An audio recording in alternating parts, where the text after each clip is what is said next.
Hello friends, it's me, the Geek VonDOOM, and I'll make this quick. There's going to be an announcement at the end of this video, and make sure you stick around because it's going to be something that you like, but I can't tell you anything about it yet. But I know it's going to be something you like, because who doesn't like a giveaway? Dang it, give it away. Hello friends, it's me, Doom, and today we're going to be fishing like a pro. We're going after the trophy largemouth bass today, and maybe even trophy smallmouth bass, we'll see. Now first things first, always buy a license. You'll waste money if you don't. So, for today, we're going to be going over to the Neherrin River. And we need a Neherrin license.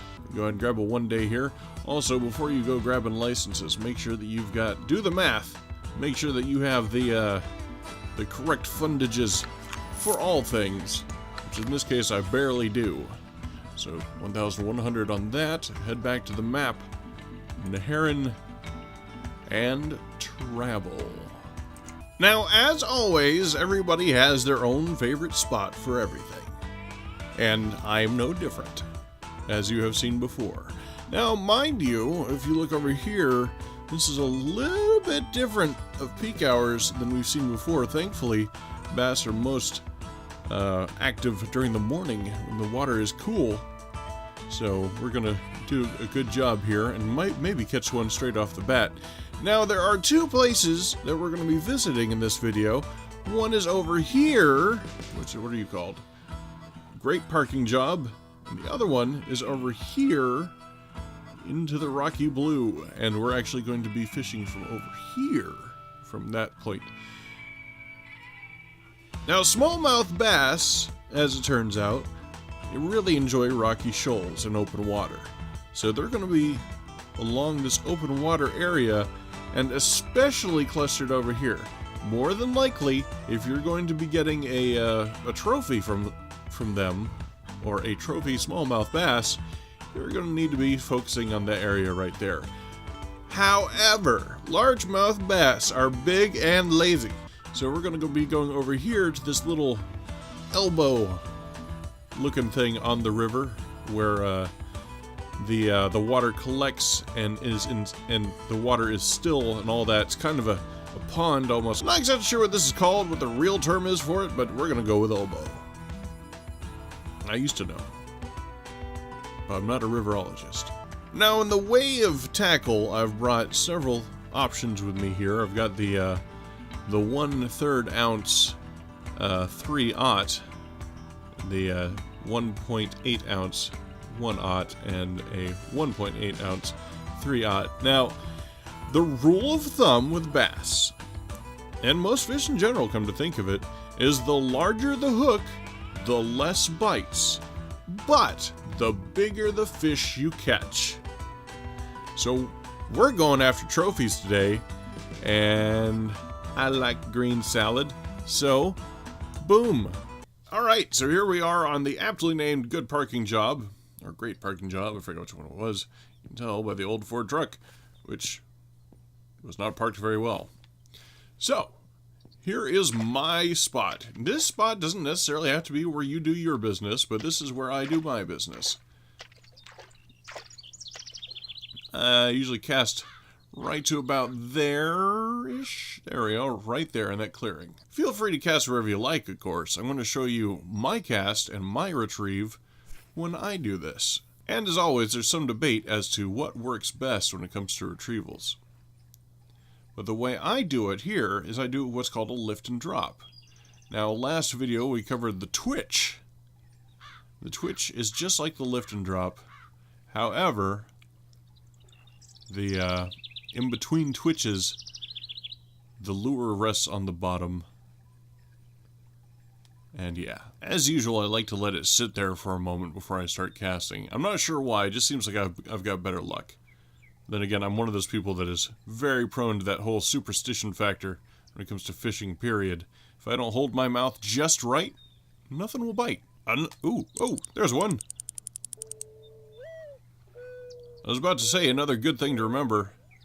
Good fighter, apparently. Another good thing to remember is that bass are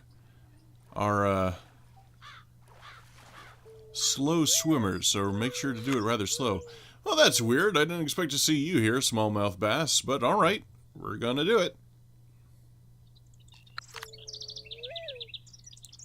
Now, the difference money-wise between smallmouth bass and largemouth bass is that smallmouth bass are better for experience, whereas largemouth bass are better for cash. Or so I have been told. We're going to find out exactly here today.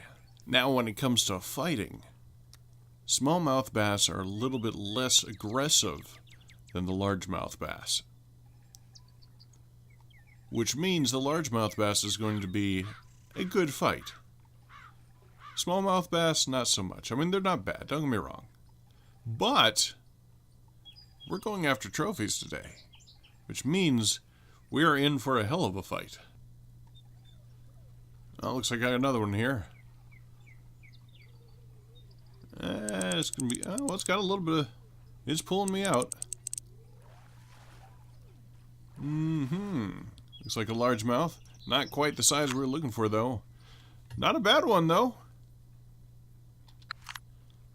Now, when I start pulling up those 4-pounders, that'll be the interesting one.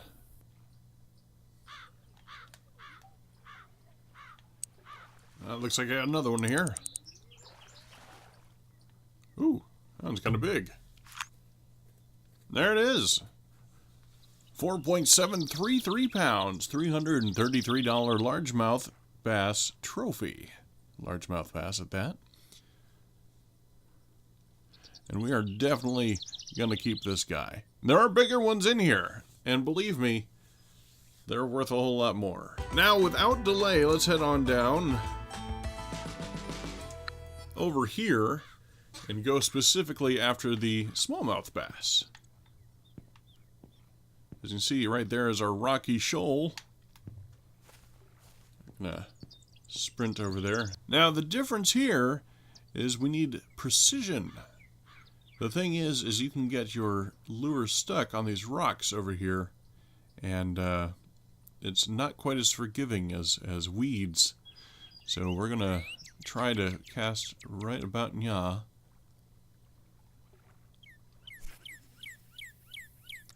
There you go. Well done. Oh, right quick, so I can show you guys a little bit of realism about this game. Smallmouth bass, instead of swimming in a school or a group, there's one, tend to swim in rows. So you can see, although it be rather digital, you can see there's another one. Them kind of going around in the line there.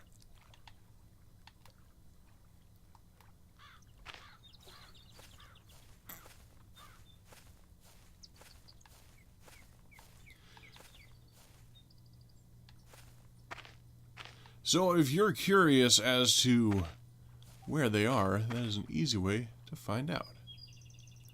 Now, let's see here. We're going to go right about nya. Perfect. Do a little precision casting there.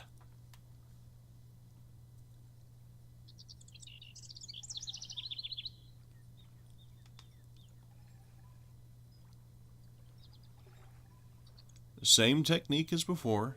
Lift and drop.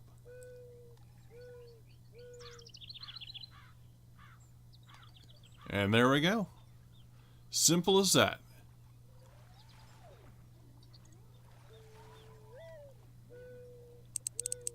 Oh, got a little fight to him.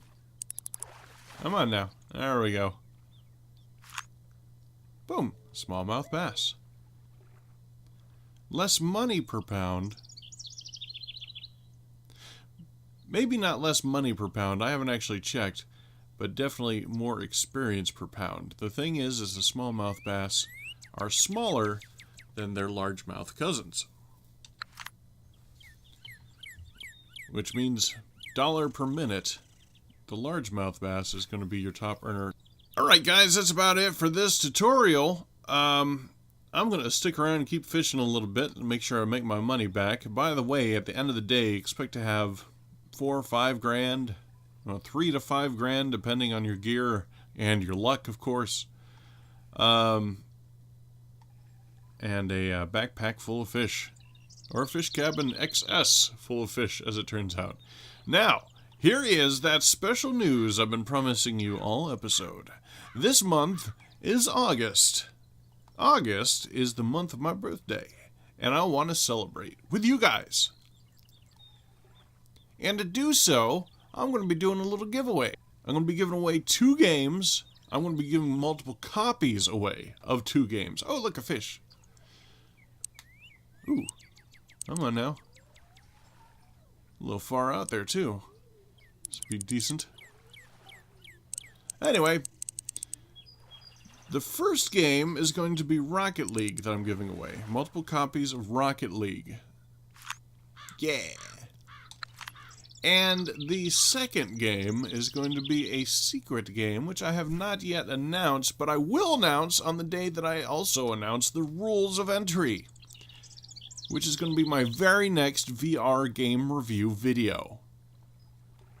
So here's a little tip from me. Go ahead and subscribe now so you guys know when that VR review video is, and so that you don't miss out on your opportunity to get either Rocket League or the other game, which I'm not going to tell you what it is.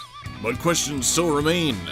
Now that we've figured out how to catch bass like a pro, what's our next fish to go after? Who's going to win that contest for the free games? Will it be you? You can find out the answers to those and more on the next episode of VonDOOM Gaming!